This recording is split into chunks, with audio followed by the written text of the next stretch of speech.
Okay. बहुत clarity मिली sir सच में, मतलब कॉन्वर्सेशन से। जो क्वेश्चन वाला एंगल था, मतलब मेरे को पता नहीं था क्वेश्चन ऐसे यूज नहीं कर सकते। द इंट्रोडक्शन पार्ट में तो सोचा था 2.5 पेज में जाएगा, तो वो हो जाएगा थोड़ा, मतलब ड्रैग कर सकते हैं स्टोरी को। बट हम्म इस चीज में बहुत क्लैरिटी मिली है फिर। हम्म। चलिए और अच्छा है। सर थैंक यू सर, इसके लिए तो बहुत ज्यादा वो था सर बेनिफिशियल। मैं एक और ऐसे ट्राई करूंगा लिखने का एंड देन सेंड करने का।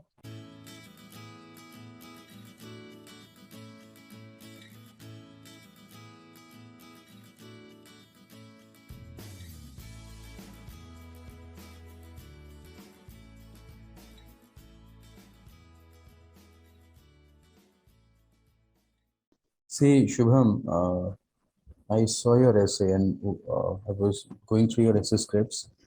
And see, your thought process is good. Like you are able to think of a lot of examples, and yes sir.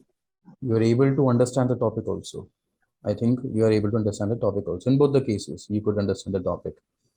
Uh, but somehow, na, uh, uh, somehow, if the examiner does not put in, if the examiner refrains from putting a lot of efforts, he will not be able to understand your essay at several places. So what you're doing is you are scattering a lot of example, heaps of examples, and it's becoming like a treasure hunt for the examiner to understand what you want to say. And other thing is, yes second point is that you're using a lot of rhetorics, which are which would be counterproductive. For example, in every paragraph, you're asking questions, and not once, but like after every 3 4 lines, there is a question statement. I always advise my students to ask questions, but in your case, it is that you have went too far with this idea. You're asking so many questions. So rather than your essay giving this impression of a narration or some sort of deliberation, it's looking like you are asking questions. It's like looking like some sort of a stage or a drama or nukkad nata kind of thing where people are asking questions because yes you are overdoing it. Otherwise, that would have looked very nice. Otherwise, that would have really looked nice. Other thing which I noticed is that in your essay, you are, as I said, you gave a lot of examples, but you did not explain the process. For example, in this topic, you cannot shake hands with a clenched fist. You gave yes a sir. lot of examples. There are plethoras of examples. But why exactly this takes place? You did not explain this sufficiently till the very last. I mean, in the last 2 3 pages, you come down to this process and you start explaining it. But by the time it's already very late. You have a lot of examples in your mind. The interesting thing with you is that you understand the topic. You also know the examples to substantiate it. But still, you are not. Yes sir. And third thing is, you also know about some art of writing or presentations. You can also use rhetorics or some kind of literary devices also you can use. So prime facie, all these things should be working in your favor. But unfortunately, these are your strengths, but unfortunately, they're working against you. So what I can say, I will and now I'll demonstrate what I've said here. Okay, suppose we go through this essay of yours. You cannot shake hands with a clenched fist. Okay, I will read this essay. This is the first time, so I'll read this essay out. I mean, otherwise, it may take a little time of yours, but I think it will be worthwhile. You cannot shake yes hands sir. with a clenched fist. It was a bright sunny day in Vienna. Numerous leaders wearing black blazers were making their way to this grand hall. In audience of thousands of people, a historic handshake between Prime Minister of Britain and German minister took place. This was the Vienna Conference at the end of World War One. What followed this event is well known. It was followed by biggest catastrophe anyone could have ever imagined. But what went wrong? One question. Why did this agreement, a promise, a deal, or the willingness to cooperate and work together did not work? Was the historic handshake just a facade? An autopsy and let's see. What is this Vienna Convention? Yeah? What I feel I get is that your essay is like a treasure hunt. वो बचपन में हम लोग एक treasure hunt खेलते थे ना कि hints छुपे होते थे and this was the job of children कि आप वो ढूंढ के लेकर आओ कि clues का मतलब क्या है. So your essay is a collection of clues here. And why and how do you assume that the examiner would know what this Vienna treaty or convention or whatever we're talking about is, you might have studied it at part of GS, at part of world history. Not everyone would have studied that. So today I'm going Yes, to sir. give you a very important lesson, that remember that in your essay writing, understand who your audience is. Your audience is not a person like you or your colleagues, and don't think that he is very well read, that he is very educated, because right now Yes, sir. your knowledge level is it really amazing. You're in the sense all those people who are writing names, because you people are, Yes, you read all the disciplines. Person who is going through your Sanskrit, most probably he would be a specialist of one particular discipline. What the discipline is, we can only make a guess. We can't be sure about that. yes, sir. So, so the best case scenario is, try to create an imagination of this reader, and this will help you solve all your problems. Your reader, most probably, assume him of a person who is not very much well read. He may have some idea. He may be watching news at night, maybe reading newspaper a couple of times, but he really is not very much well versed with current affairs and historical events and things like that. So if you, so don't drop these kind of clues and expect him to solve these things. Yes, sir. And what historic catastrophe, biggest catastrophe, anyone you're talking about, why do you think that you should leave it unaddressed, that what it was? In the in the brackets, at least you could have written World War One or two, whatever it refers to, Yes, sir. or some other war if it is there in your mind. Here you have written actually, but this was the Vienna Conference at the end of World War. But still, I think that it is, when I Yes, sir. read. I should have added that World War II took place just some years later. Mhm. In later parts of your essays also, na, like what I'm able to notice as a reader is that it is taking a toll on me to decipher your essay, basically. Your essay is not, it's not a smooth experience to read your essay. तो अगर आपको examiner बहुत talented मिल गया, suppose your examiner is very talented, तो ठीक है, फिर एक बार को आपको प्रॉब्लम नहीं होगी. But what if that is not the case with you, that is not the case with you. Yes, sir. मुझे लग रहा है कि आपका जो ड्रॉप इन स्कोर हुआ है, may be that may be because of this reason. May or may not be, Yes, we can only try to make an educated guess. Because knowledge level आपका अच्छा है, एग्जाम्पल्स आपने अच्छे दिए हैं अपने ऐसे में, बट यहाँ पे आप कुछ एक जो जगह पर मिस कर रहे हैं चीज़ों पे. और आपके ऐसे में बहुत सारे एग्जाम्पल्स हैं, लेकिन एज आई सेड कि जहाँ एक्सप्लेन करना चाहिए वहाँ पे आपने एक्सप्लेन नहीं किया. अब ये पहला पार्ट आपका बहुत स्लो जा रहा है. It's going very slow, it's going very slow. ठीक है. Willingness to cooperate and work together, not work, was the historic handshake just a, ऐसे ठीक है, आपने एक पॉइंट पे क्वेश्चन रेज कर लिया, लेकिन फिर आप देखना आप अपने एसेस में कितने क्वेश्चन पूछोगे. चलो इंट्रोडक्शन में ठीक है, इंट्रोडक्शन में we often ask a lot of questions, but you will maintain this trend later on also. आप इस ट्रेंड को yes, sir. आगे भी कहीं ना कहीं लेके चल रहे हैं. दूसरा, आपने अपने इस ऐसे में, फिर ये सिस्टम हैंग हो गया, चलिए आपको वर्बली समझा देता हूँ. आपने इस ऐसे में बहुत सारी जगह पर एग्जाम्पल्स रखे हैं, बट ये समझाया नहीं कि ये प्रोसेस का मतलब क्या है, प्रोसेस ऐसा क्यों बिहेव कर रही है. क्लिंच्ड फिस्ट होगा तो फिर क्या इशू हो जाएगा, what is, how this clinched fist would prevent someone to have trust on you, or how act as a barrier in creating friendship or trust or cooperation, things like that.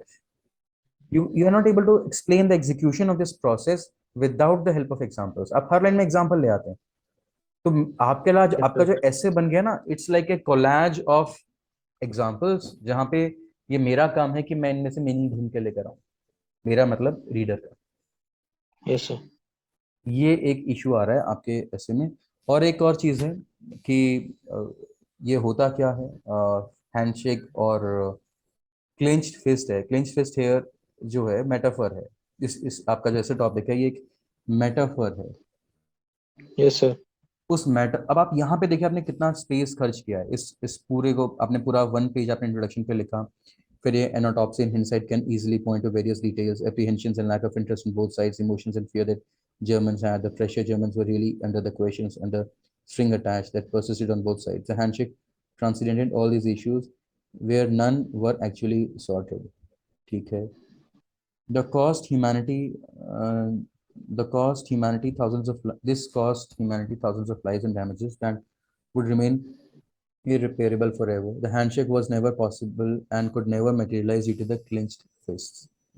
Clenched fist is, अब यहाँ पे आप explain कर रहे हैं clenched fist क्या होता है, and it is only here that you will explain what clenched fist is and compare this thing with the rest of your essay. This is just a small tiny part of your essay. पूरे ऐसे में जो सबसे important point था आपका, जिसके ऊपर सारे ऐसे का मीनिंग डिपेंडेंट है, वो आपने एक छोटे से पैराग्राफ में डाल के रख दिया, और वहां भी आपने बस इतने सारे कॉमास के बीच में से लिख दिया, और उसमें कहीं पे सेंटेंस कंस्ट्रक्शन भी बीच में वीक सा जा रहा है.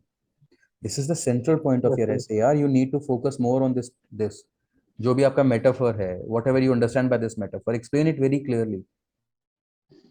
And here try to explain it very clearly. मतलब use some more sentences instead of stuffing all the uh, words separated by commas.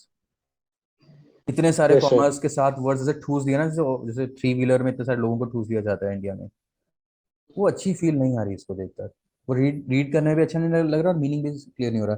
Clenched faces any number of apprehensions, unanswered questions, reservations, lack of trust, unwillingness और the pressure we are under to make a deal और make a handshake. इतने सारे commerce आप ये भी तो लिख सकते थे, कॉमर्स बस दो तीन जगह कॉमर्स यूज करते, उसके बाद अगला सेंटेंस इंक्लूड कर देते. This could also include lack of trust between two parties. This could also which could also mean unwillingness. In some places this Yes, can also reflect the pressure which is there on people to make. What I want to make tell you is that एक तो आप इसे थोड़ा सा sort out करिए, sort this out, और दूसरा आप इसको थोड़ा सा give it more space and efforts. yes, sir.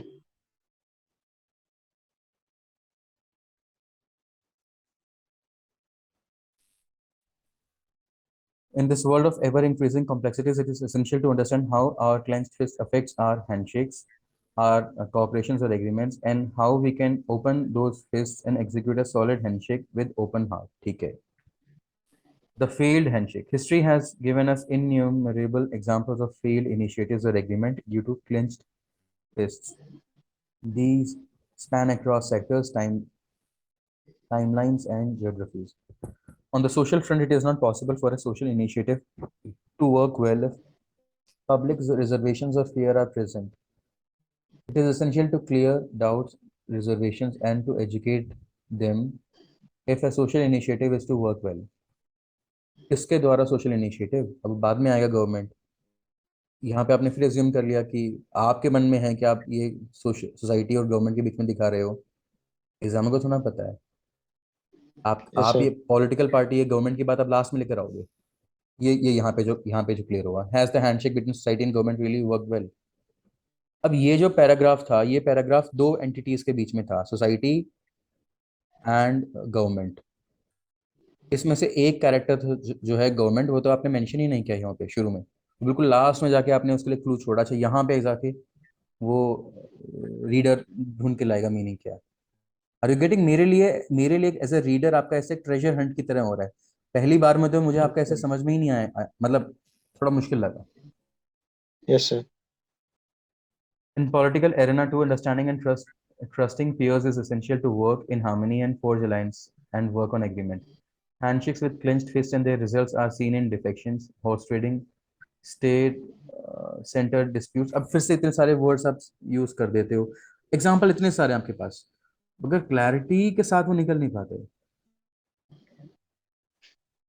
Yes, sir.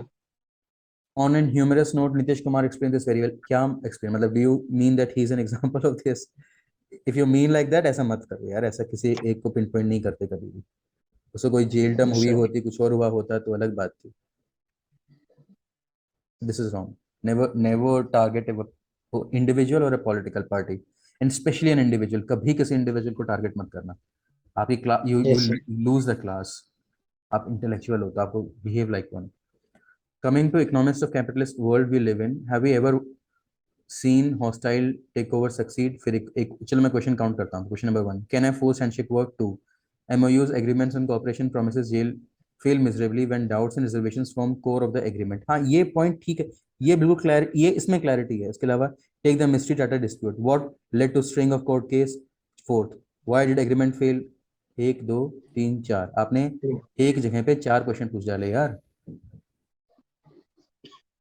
बड़ी मजेदार बात है। देखो ये मुझे बहुत दिमाग लगाना पड़ा आपके ऐसे को ढूंढ, आपके ऐसे में, और ये सोचने में भी कि मैं आपको क्या सजेशंस दूं, क्योंकि आपको ऐसे समझ में आ गया है, नॉलेज भी है, एग्जांपल्स भी हैं आपके पास। प्रॉब्लम यहाँ पे फंसी हुई है, ये कृपा जो नहीं आ रही, कृपा यहाँ पे रखी हुई है मार्क्स की, हो सकता है। 4 questions you have asked here, so this is a very big number, और ऑलमोस्ट आपके सभी पैराग्राफ, काफी पैराग्राफ्स में इस तरह के क्वेश्चंस आएंगे। सो योर ऐसे looks like a big collection of questions.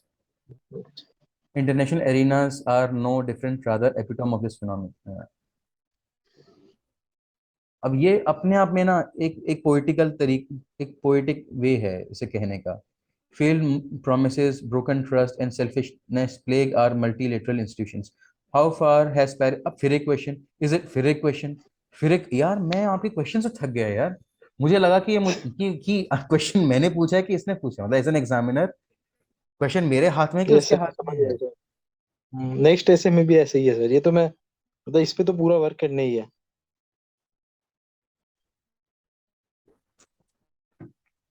आपको इस पे काम करना है, इस पे आपको किसी ने instead of asking question I can directly right that this has not worked. खूबसूरती लगती है थोड़ा सा मेकअप करने में, अच्छा करो। वही सर। बिना मेकअप के कोई आएगा वो भी हमें अच्छा नहीं लगेगा, लेकिन मेकअप के नाम पे आपने एक नेकलेस पहनी है पतला सा, अच्छा लगेगा, हल्का सा लिपस्टिक लगाइए अच्छा लगेगा। अब कोई वो नहीं होते कई, some people what they do is put a lot of makeup on their face और लॉट ऑफ ज्वेलरी, वो बप्पी लहरी जैसे थे, peace to the departed soul, मगर वो जो सर तो नहीं बप्पी किया सर। लहरी की तरह नहीं बनना आपको, इतने सारे ऊपर से लेके नीचे तक ज्वेलरी ज्वेलरी पहनकर आ गए। तो थोड़ा सा बिल्कुल sir.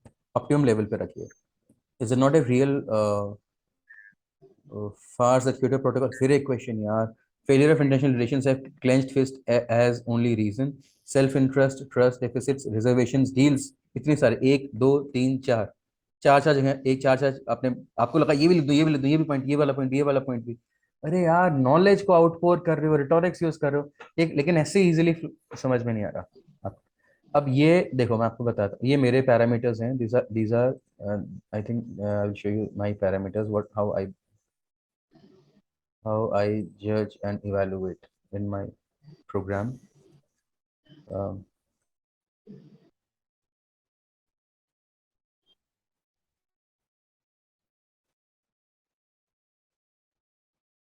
see, these are the parameters जो आपको अपने ऐसे में रखने हैं शुभम, ठीक है। आप इन्हें आप आपका अंडरस्टैंडिंग ऑफ टॉपिक है, इट इज गुड या वेरी गुड, इस गुड वेरी गुड के जोन में पड़ेगा। आपके यस सर। नोवेल्टी एग्जांपल्स भी, नोवेल्टी में भी एग्जांपल्स देखो, हमें ये वाली सारी क्वालिटीज टारगेट करनी है। कंटेंट हमारा थोड़ा नोवल होना चाहिए, अंडरस्टैंडिंग ऑफ टॉपिक आपकी दिखनी चाहिए, वो आपकी दिख गई। कंटेंट आपके ऐसे का मैं कहूँगा गुड गुड की तरफ है। इंटरेस्टिंग चीज़ें आपके अधिकतर, आपकी लैंग्वेज भी ठीक है, आपके सारी चीज़ें ठीक हैं, बस जो प्रॉब्लम आ रही है ना वो ईज ऑफ रीडिंग नहीं आ रही है, और ईज ऑफ रीडिंग आपकी एवरेज या यहाँ पर कहीं आ गई है। Yes sir. और वो सिंगल ईज ऑफ रीडिंग ऐसी जगह, ईज ऑफ रीडिंग अगर आपकी खराब हो गई तो फिर आपका सारा स्कोर नीचे गिर जाएगा, क्योंकि अल्टीमेटली तो एग्जामिनर को ही मार्क्स देना है, उसी को अगर इजी नहीं वही लगा। सर। ये स्ट्रक्चर वगैरह ठीक है आपके ऐसे में, स्ट्रक्चर प्रेजेंटेशन भी फिर इसी ईज ऑफ रीडिंग की वजह से ये डिग्रेड हो जाती है प्रेजेंटेशन। अदरवाइज आपका स्ट्रक्चर भी आपको पता है, कंक्लूजन करना है मुझे, इंट्रोडक्शन बनाना है, बॉडी वगैरह बनाना है, उसके अंदर फ्लो बनाना है, वो आपको सारे फंडाज आते हैं, बट ये आपका ईज ऑफ रीडिंग थोड़ा सा आपका लो पड़ रहा है। So please help the reader to understand what you want to write. Yes sir. On an individual level too, force handshakes with clenched fists never work. अब आप इंडिविजुअल की बात करिए, पता सब है आपको, बस कि इंडिविजुअल लेवल की बात करनी है इसमें, फैमिली की करनी है। Think of that patch of handshake that was forced by teacher on your mother. फिर question, did it work? Child's handshake with values is something that parents long for, but when a child is clueless of the utility, need and importance, फिर एक question, will, फिर एक question, तीन question फिर यहाँ पे आ गए आपको ये। वही पूरा इसी पे बेस कर दिया सर। ठीक है, तो आप इस पे हम काम तो करो। सिंपल स्टेटमेंट डाल सकते हैं। हाँ, आप सिंपल स्टेटमेंट डालो, और क्वेश्चंस सर। वहां पूछो जहां पे पक्का पता हो कि आंसर नहीं है उसका, मतलब आंसर इन द सेंस उसका आंसर नो या यस जो भी है, मतलब बहुत ही क्लियर है, डाउटलेस। रिटोरिक्स वहां पूछो। Clenched face is opposed to closed face denote resistance. अब what I was telling you is here you are explaining it. ये जो explanation है ये पहले आना चाहिए था. This should had come earlier. These failed handshakes have several reasons and it is important to understand them. Why handshakes fail and can be done. ठीक है, आप जो भी बातें बोलेंगे.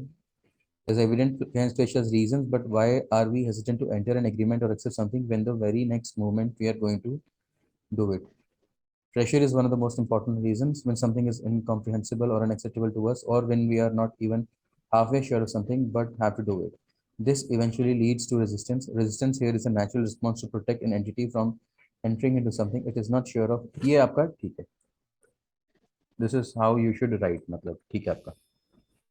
So what can be done? Are alliances and cooperations impossible? Well, nothing is impossible, but there are some prerequisites. ये इस तरह की लाइन क्यों लिख रहे हो? इतना इतना मत अवॉइड दीज. आपके में ज्यादा ज्यादा हो रहा है ये. Yes sir. Importance of understanding other party, their doubts, their reservations, etc. is essential to open their clenched fist. Unless the other party feels secure and confident of the handshakes would never ever materialize. When deriving a treaty, making the other party secure and addressing their concerns is important. ये थोड़ा सा repeated सा लग रहा है, अभी आपने ऊपर बोला है शायद. We're teaching a yes sir. child values. It is essential to answer this question of why, how, why not, etc. Take arranged marriage. ये अलग बात हो गई. Take arranged marriage as a case. Has prior meetings, date, courtship periods not increase their success rate? It is because this act as a tool to reduce resistance on open clenched fists of both parties. इतना sure मत हो जाओ यार, मुझे तो लग रहा है डाइवोर्स रेट बहुत ज्यादा बढ़ चुका है आज की डेट में. लोग सोलो मैरिज की तरफ जा रहे हैं. मैरिज का इतना फॉर्म बदल चुका है. You are not sure of this thing. It is only your proposal. Ask the questions where you are 100% sure of the answer. ठीक ये है। यहाँ पे तो बहुत बड़ा क्वेश्चन मार्क है. यहाँ पे तो आप इतना डाउट इसको नहीं कर सकते. Also, this is not a novel thing. Swachh Bharat Abhiyan, Ozone Treaty, treaties on these are real cases where an understanding was forged and alliances were formed. The firm handshake looks like the success of.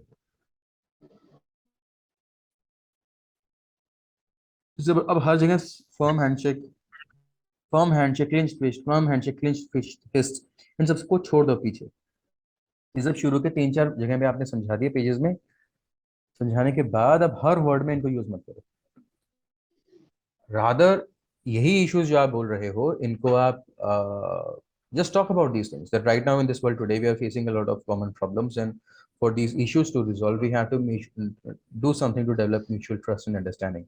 For example, in the case of Indo-China border disputes treaties, we can resolve it if some steps are taken forward to install or build the trust. In the same case, climate deal cannot succeed if the parties are resistant or hostile to lay trust on each other, and every party is thinking only about its own particular interest. See, what I want to say is, जो मैंने भी पिछले 5 minute में 2 minute में बोला, उसमें कहीं मैंने क्लिंच फिस्ट ये सब वर्ड्स यूज किया नहीं किया? नहीं किया ना. नहीं सर। क्योंकि अभी तक हम समझा चुके हैं सामने को बहुत बार कि क्लिंच फिस्ट का मतलब क्या है. अब हर लाइन में आप क्लिंच फिस्ट डालोगे तो वो चीज थोड़ा सा अलग लगेगी. बिल्कुल sir. Open fist equals open hearts. To summarize, it becomes clear that success of initiatives or alliances are impossible with resistance. We live in a world of ever increasing problems. Our economy is in a mess. Socially, we haven't conquered discrimination. Internationally, there are wars. You name a region and there is an ongoing war. This is good. आप ऐसे ही हमें end करना होता है अपने ऐसे. This is the approach I also follow. Environmentally, cooperation is needed to counter climate change, sea level rise, etc. Are handshakes not the most important things that must take place? Question से मैं तब थक चुका था कि मुझे बुरा लग रहा है. हालांकि यहाँ पे क्वेश्चन पूछना ठीक है बनता है, बट आपने ऐसे में थोड़ा सा ज्यादा ध्यान रखना. अब बिल्कुल जीरो भी नहीं कर देना उसे, लेकिन मेक श्योर वो इतना एक्सेस में ना हो. Yes It sir. is essential to contribute to and adhere to treaties we make and the initiatives we become part of ingredients like. ठीक है. World is constantly managing itself in fake handshakes like Paris Treaty. फिर यार fake, अब हर जगह आप fake हैंडशिप्स लगाओगे ना तो वो जबरदस्ती लग रहा है। इस पैराग्राफ में फेक हैंडशिप मत डालो, इसमें यूं लिखो कि world is constantly trying to come up with treaties but without complete commitment to it, without the complete commitment of the parties to it. For example Paris treaty, for example what is SALT one SALT two, किसको पता है यार? आपने paper तैयारी करी है, environment दूसरे ने भी करी है। दिस इज वही what I sir, was telling you समझ गया। इनिशियली। उसको नहीं पता हम्म। क्या वेना है, क्या सॉल्ट वन सॉल्ट टू है। पेरिस बिल्कुल सिटी सर। ठीक है, समझ में थोड़ा आता है। पेरिस सिटी हर न्यूज़पेपर में आदमी पढ़ता है, जानता है, बट ये इतना वो नहीं। Societal initiatives like actions on discrimination look hollow when Dalit killings feature on front page, ठीक है। तो एक तो आपको ये हर जगह पे यूज नहीं करना है ये वर्ड्स। ठीक है sir. It is high time we think of these issues. One of the many handshakes may fail. One of the many handshakes may fail so miserably, then world would have looked ठीक है। With an optimistic outlook and lesson, let's understand the importance and build a cooperative and happy world for someone else, for someone once said. ठीक है, मुझे उतना बहुत खास नहीं लगा ये बॉर्डर मूवी का में था ना, जैकी श्रॉफ बोलता है उसको, यस सर। नहीं सनी देओल यस सर। बोलता है जैकी श्रॉफ को, फिर बाद में वो जय बम, श्रॉफ बोलते हैं। जैकी श्रॉफ बोलते हैं, वही है सर। वो शुरू में हम्म। बोलते हैं फिर बाद में दोबारा बोलता है, जो ऊपर से दोबारा बम गिरा रहा होता हम्म। है। एनीवे, मुझे उतना अच्छा नहीं लगा, और शायद अच्छा इसलिए नहीं लगा क्योंकि ऐसे में जो चीज चाहिए थी वो आपने दी नहीं थी। अब जब तक वो वही सर। दी नहीं थी, उसके अलावा फिर आप जैसे किसी को रोटियां खिलाओ ना खाने के टाइम, और लास्ट में डेजर्ट ले आओ बड़ा अच्छा सा, तो वो कहेगा यार रोटी तो दी नहीं है, लास्ट में खाएगा क्या करूं मैं? आपके ऐसे में ये वाली बात थी कि शुरू में भी अब ये ऑफ ट्रैक चीजें हमें तब अच्छी लगती हैं अगर हमने अच्छे से पहले ऐसे की चीज को डील कर लिया। तो that is the thing which I notice. Now I will tell you about this thing, your second essay also. In second essay also, the broad experience of reading your second essay is also similar to the first essay, that it's also difficult for the reader, not very easy for the reader. जैसे यहाँ पे case one case to की आप बात कर रहे हो, case one case study बना के रख दिया यार उसको, केस वन केस टू। अब ये चीज असल में पता क्या हो रहा है, होना तो आपकी स्ट्रेंथ है, आपको पता है कैसे इनोवेट करना है, लेकिन अनफॉर्चुनेटली आपके फेवर में नहीं जा रहा है यहाँ पे, क्योंकि एग्जाम इंप्रेशन आपका पहले ऐसे से ये बन चुका है कि आप थोड़ा सा डिफिकल्ट रखते हो चीज़ों को। वही सर। और आपके यहाँ भी शायद अगर आप क्वेश्चंस पूछोगे तो वो चीज़ और ऐसे हो जाएगी। व्हाट मैं आई भी वुड वही है हैव सर, क्वेश्चन। हाँ, what I would have advised you here to do is, अगर आपको केस स्टडी लाना है, केस स्टडी से पहले ये जो टॉपिक है ना, इसको थोड़ा सा एक्सप्लेन कर दो,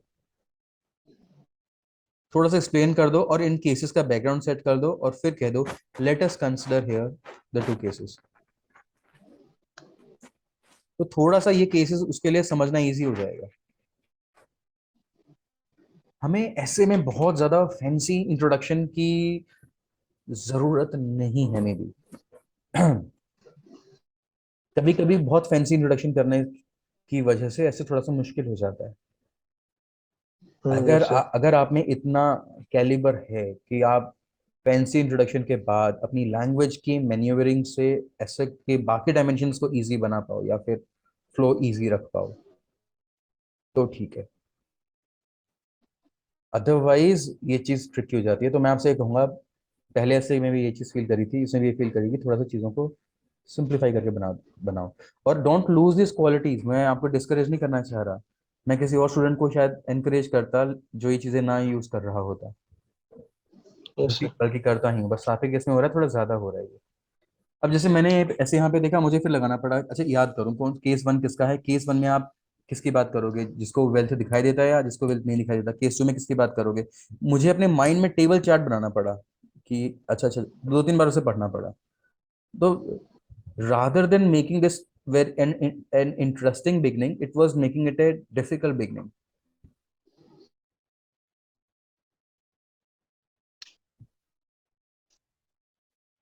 In 2020, Assad features in Forbes wealthy list. Ram buys a copy and thinks to himself, such a wealthy man. I wish I had that life.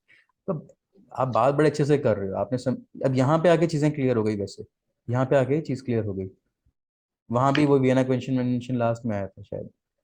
It is yes inarguably sir.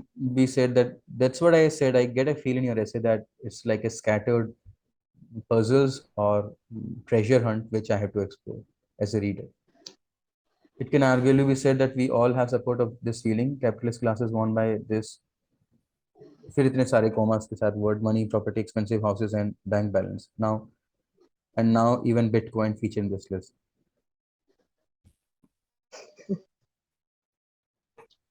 So a well accepted definition of wealth is something we accumulate over time, or it may be something that supports us. Let's delve deep to explore the other parts of the story, how wealth is what we don't see. Ram versus Dasara, the dichotomy, let us take a bird eye view on both their lives. अब ये जबरदस्ती मत, ये तो filler line मत लिखो, और filler line भी लिख रहे हो तो सिंपल ही रख दो. Let us have a look at their, let us reconsider their lives. जहाँ अच्छे अच्छे वर्ड्स और अच्छे अच्छे जार्गन्स हमें हर जगह नहीं डालने. जहाँ पे इम्पैक्ट आना चाहिए, जहाँ पे पंच लाइन है, जहाँ पे कॉन्ट्रास्ट दिखाना है, वहां पे दो. जहाँ पे मेन पॉइंट आपका सॉलिड पॉइंट है जो डिलीवर करना है, वहां पे. Who looks more happy? Who is in the peace? फिर questions. Given a choice, with whom would you switch? अरे भाई कितने क्वेश्चन? चलो लेट्स काउंट अगेन. 1 2 इस 3 ऐसे में तो और ज्यादा 4 क्वेश्चन है पिछली बार 5 से भी। 6. भाई पूरा पैराग्राफ ही आपका उससे है. आप को ये बात किसी ने बोली है शुभम? दिस इज आपने फीडबैक में ही उससे मिला आपको ये चीज? Don't ask so many sir questions. Actually वही सर, मेरे को ये चीज पता ही नहीं थी, क्योंकि ऐसा होता तो फिर मैं वो कम करने की कोशिश करता। But I was not aware of this thing, ऐसे कि क्वेश्चन ज्यादा दिक्कत करते हैं फिर। तो आपको फीडबैक में नहीं बोला आपने जहाँ जहाँ टेस्ट सीरीज है जहाँ के लिए? सर वो अब तक चेक होके आया नहीं है। आई विल सी वो क्या बोलते हैं मतलब। ओके. वो लेट्स सी वो क्या बोलते हैं, और मोस्ट ऑफ वो कंटेंट पे ही बोलेंगे. कंटेंट में आप ये लिख सकते थे, या वो लिख सकते थे, या ये नहीं वो नहीं. हाँ वो सर, वो तो प्रॉब्लम है ही उनकी।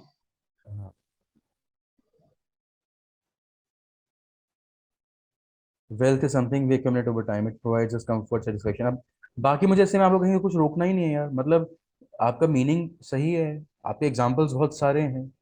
There is no dearth of your examples and there is no lack of understanding. मतलब you have a very good clarity. Very interesting part is जब आप एग्जामिनेशन हॉल से अच्छा, आई विल reconnect this. ठीक है, I'm ending this. I will reconnect with the same link okay okay sir. immediately. Yeah? Yes sir. Yes. So you're back now. So what I was telling you, yours is an interesting case. Hypothetically speaking, अगर आप examination hall से बाहर निकल कर आएंगे, आप किसी को बताएंगे कि मैंने ऐसे में ये लिखा, ऑब्वियसली आप बताते वक्त ये प्रेजेंटेशन पे से ध्यान हटा देंगे. He will just tell you the your interpretation and the points, and they would look fabulous. तो जो भी यस सर। एकदम से आंसर फीलिंग यही आई है कि मार्क्स आपको बहुत अच्छा मिलेगा, आपने बहुत अच्छा इंटरप्रिटेशन वगैरह किया है. That is your strength. I'm just drawing your attention to your strength basically. But yes sir. वो थोड़ा एग्जामिनर पे भी डिपेंड करता है. अगर एग्जामिनर ने इस चीज़ को इग्नोर कर दिया, तो हो सकता है आपको एक हाई स्कोर दे दे. वो नहीं इग्नोर किया, अगर फंस गया इन चीज़ों में, तो फिर आपका वो स्कोर नीचे आ जाएगा. वही sir. Okay. So here we are. You can see your script now again. Yes sir. Okay, so wealth is something we accumulate over time. It provides us with comfort, satisfaction. It is something we can fall back and be assured of support in crisis. Okay. There are various elements other than money that makes us wealthy. However, they are so obvious and so strong that we never acknowledge them. We can say we are so wealthy in these aspects that we never see or value them. ये repeat कर रहे हो दो बार. Repetition है ये. Take your relations for examples. How difficult. अच्छा, इतना ज़्यादा personalize मत करो. वो और वो भी तब जब रिलेशंस की बात है. आप तो सामने वाले को सच में उसकी पत्नी याद दिला दोगे. यस सर, समझ आ गया बोलती। हम्म। ठीक है, तो इतना ज्यादा पर्सनलाइज मत एक करो. आवर रिलेशन कैसे पता सर, इसे किस तरह से आर्टिकुलेट कर सकते हैं फिर? टेक रिलेशंस डायरेक्टली एक या लिखने ह्यूमन रिलेशन? आपने यहाँ लिख तो दिया. अब हाँ, for example consider human relations. बल्कि मैं तो in okay filler sir. Lines के फेवर में भी नहीं हूँ. मुझे लग रहा है ये जो फ्लो का कंसेप्ट है ना, जिसके लिए आप लोग ये फिलर लाइंस लेकर आते हैं, ये बहुत ही ओवररेटेड चीज है. ये ओवररेटेड चीज अभी आपके ऐसे में ऑटोमेटिकली वो चीज निकल कर आ रही है. आपने यहाँ पर जो बात कर रहे हो उसी से हिंट आ गया कि अगला पॉइंट कुछ इस तरह से है. ये चीज इससे ऑलरेडी ऑर्गेनिकली लिंक्ड है. जब ऑर्गेनिकली लिंक्ड है तब यहाँ पे फिलर स्टेटमेंट्स की इतनी कुछ खास जरूरत नहीं होती. फिलर स्टेटमेंट की जरूरत पड़ती है ओके। जब लिंक ना बन रहा ऑटोमेटिकली.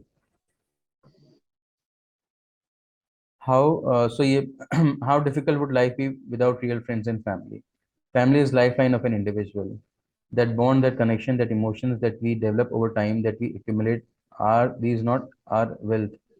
फिर अच्छा, एक इस पूरे पैराग्राफ में एक क्वेश्चन अच्छा लगता है, लेकिन इतने सारे क्वेश्चंस मुझे समझ में नहीं आता, आप बोल रहे हैं कि पता पूछ रहे हैं. वही सर.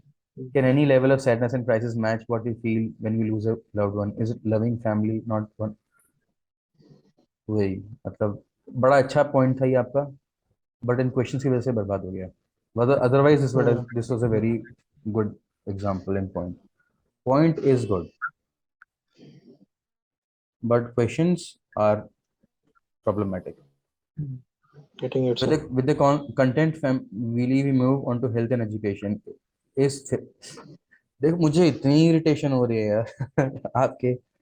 मैं आपको जस्ट अपना फेस और अपना ये इसलिए दिखाता हूँ स्टूडेंट्स को कि आपको पता चले कि रीडर पे कैसा लगता है आपका ऐसे. Is a healthy Yes, sir. Body again not a great wealth can. और क्वेश्चन आपके खत्म ही नहीं हो रहे कि यार आप Getting बस it, sir. आज एक ये लेसन लेके चले जाओ कि क्वेश्चन इतने नहीं पूछने.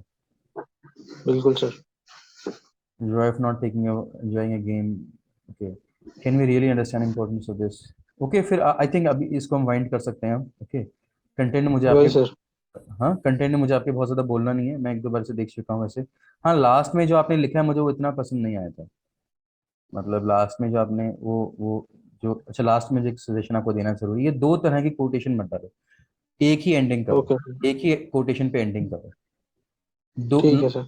दो नहीं, नॉट टू. ठीक है sir. Keep it one. And money, और ज़रूरी नहीं है कि आप ऐसे ही एंड करो, कोटेशन पे ही करो, कोटेशन के बाद एक आध लाइन और भी लिख सकते हो. एंड अगर कोटेशन रिलेवेंट हो तो ही लिखना. ठीक है सर. ओके. एक ही चीज़ याद रखना. और इस ऐसे में ना, मतलब व्हेन आई दिस ऐसे I think one more interpretation which I could have it. What the topic was, wealth is not what you, wealth is what you don't see, yes है सर. ना. So as far as you have explained, you have already explained it, like what that a lot of wealth stays hidden from our perceptions, our yes sir. health, good family relations, mental peace. This is the first line which I wrote on the paper when I read this topic. And the second argument is the second thought and interpretation is, remember, it's very different to all the rest of the essay. Remember it if you can use it somewhere in the other essays.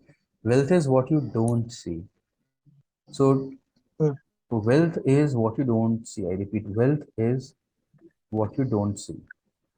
Okay, wealth is what you don't see. So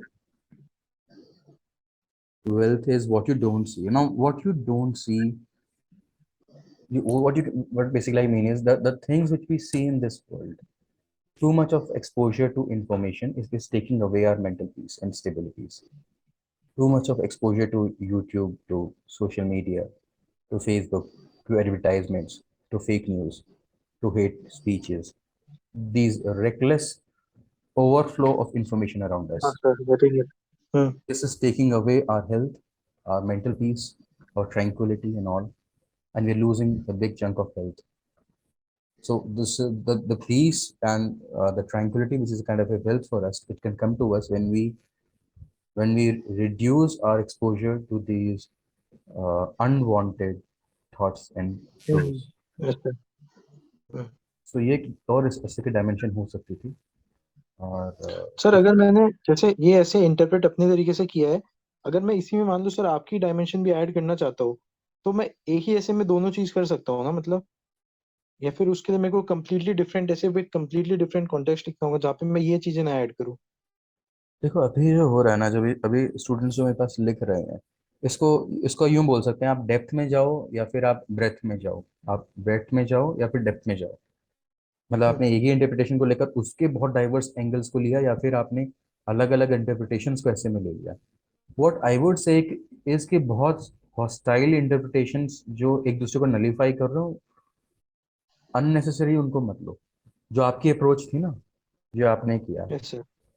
that I think is better. But आप एक की जगह दो कर सकते हो. मतलब उसमें ऐसा ना हो कि फिर आप छह सात ले आओ, मतलब छह सात यस बहुत सर. ही अलग अलग इंटरप्रिटेशंस ले आए, हम्म. वो थोड़ा अलग हो जाएगा. Are you getting? और अगर आप यस सर. जब इतना मेजर देखिए, जब आप अपने इंटरप्रिटेशन में अगर आप मेरा इंटरप्रिटेशन भी, सेकंड इंटरप्रिटेशन भी ऐड करते हो इंफॉर्मेशन वाला, तो वो एक बहुत ही एब्रप्ट चेंज होता है वहां पे फिर हमें फिलर लाइन की जरूरत पड़ती। फॉर वही सर। एग्जाम्पल ये लिखना पड़ता आपको, here we can take a very alternative understanding of this essay topic also। इस तरीके से आप पहले एग्जामिनर को इस एक दो फिलर लाइन से अवगत करा देते कि देखो इतना अलग हमारा जो है इंटरप्रिटेशन होने वाला है। Okay sir. Okay, yes sir. तो ये है। सर and जैसे मेरी फिलोसफिकल जैसे में सर अप्रोच ये रहती है कि मैं 2.5 पेज का इंट्रोडक्शन लिखूं, देन 3 पेज में सब्सटेंशिएट कर दूं आर्गुमेंट को, जो आर्गुमेंट दी हुई है उसी को एग्जांपल और डिफरेंट उसमें सेक्टर्स में वो कर दूं, सब्सटेंशिएट कर दूं। एंड देन उसका 3 पेज में क्रिटिकल एनालिसिस कर दूं कि ये क्यों है, क्या नहीं है, क्या दूसरी चीज हो सकती है, and then the conclusion. Hmm. Sir ऐसे मतलब बैलेंस्ड अप्रोच है, ठीक है सर अप्रोच? हाँ ठीक है, इतना इस तरह से ठीक है। इसे 2.5 से थोड़ा और कम करो इंट्रोडक्शन। इंट्रोडक्शन को। हाँ थोड़ा कम करो, मतलब come to the bull's eye soon, I would say. I okay would sir. say that hit the bull eye as soon as you can, and talk on the bull's eye। मैंने आपको जो चीज़ verbally बताई थी कि वही sir. हाँ कि come to the bull's eye, आपका जो इंटरप्रिटेशन था, जो कोर पॉइंट था हमारा, जिसके ऊपर पूरा ऐसे डिपेंड कर रहा था, वो आपको थोड़ा ठीक से समझाना है। देखो, ये मैं नहीं कह रहा कि आप अपने ऐसे में हर वर्ड जो भी डाल रहे हो, हर एग्जाम्पल को डिटेल में समझाओगे, that is not what you do, and that is very obvious. कुछ चीजें एग्जामिनर को नहीं भी समझ में आई तो कोई बात नहीं, वो सॉल्ट वन सॉल्ट टू था, नहीं भी समझ में आया तो ठीक है, चलता है। क्योंकि उसके ऊपर आपके पूरे ऐसे का वजन नहीं है ना, आपके पूरे ऐसे का इंटरप्रिटेशन उस पर नहीं टिका हुआ। लेकिन हम्म। जिस बड़े से इंट्रोडक्शन में या कहीं पर आपका पूरा इंट्रोडक्शन, पूरा ऐसे का वेट उसका टिका हुआ है, उसके इंटरप्रिटेशन का, इट्स लाइक ए पिलर जिसके पीछे ऊपर पूरा घर का वजन टिका हुआ है। Make sure that is in perfect condition, that's what I want to tell you, कि वो ठीक से आपने यस समझाया, सर बिल्कुल। हम्म। ताकि वहां पे गेटिंग इट कुछ सर। कुछ कुछ मिस आउट ना हो जाए। बाकी कहीं पे मिस आउट हो गया कोई बात नहीं, और कई जगह तो हम ऐसे में डेलिब्रेटली चीज़ों को ऑब्स्कर कर देते हैं, थोड़ा सा मुश्किल बना देते हैं। ये भी एक आर्ट है कि ऐसे में हम थोड़ा सा स्प्रिंकल करते हैं कुछ ऐसे फैक्ट्स या स्कॉलर्स या ऐसी किसी चीज़ का नाम जो कि एग्जामिनर को ना समझ में आए, ठीक है, या एग्जामिनर ने ना सुना हो, ठीक है, क्योंकि हमें उसे डोमिनेट भी करना होता है कहीं कहीं पर कि यार हमें एक ऐसी चीज़ पता है जो तेरे को नहीं पता। ये यस सर। लेकिन ये बहुत ही माइन्यूटली, बहुत ही सेंसिटिवली करना है। आपको मैं एडवाइस इसलिए नहीं कर रहा क्योंकि आपने ऐसे में ऑलरेडी ऑब्स्कर बना चुके हो due to some other reasons. Okay, मेरे को तो क्लियर करना है और। अब क्लियर करना है। लेकिन जैसे एक दो जगह पे हमने आपने किसी पोएट का नाम ले दिया, उसे एक दो लाइन लिख दी, मान लो क्लियर नहीं भी एग्जाम में, तो छोड़ो उसे, ना क्लियर हो। गेटिंग।